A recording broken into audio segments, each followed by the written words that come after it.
अस्सलाम स्टूडेंट्स, मोहम्मद आसम फरीद की जानिब से आपको खुशामदीद कहते हैं।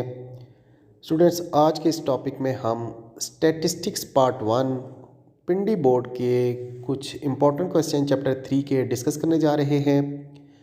तो क्वेश्चन नंबर 1 आपसे पूछेगा डिफाइन मीडियन, 2 नंबर का क्वेश्चन पूछ सकता है आपसे। इसके बाद आपसे वो फार्मूला भी मांग सकता है इसका। क्वेश्चन नंबर 2 है आपके पास मॉड क्या है, ग्रुप एंड अनग्रुप डेटा का आपने फार्मूला भी याद रख लेना है।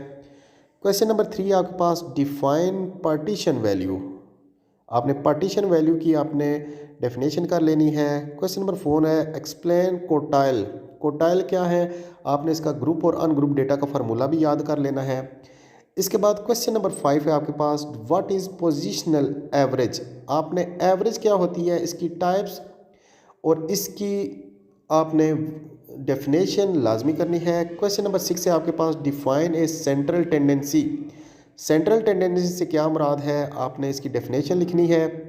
What are the purpose of average in the statistical method, आपके पास स्टैटिस्टिकल मेथड में कौन कौन से उसके पर्पसेस हैं, मकसद क्या है, वो आपने 3-4 याद रखने हैं।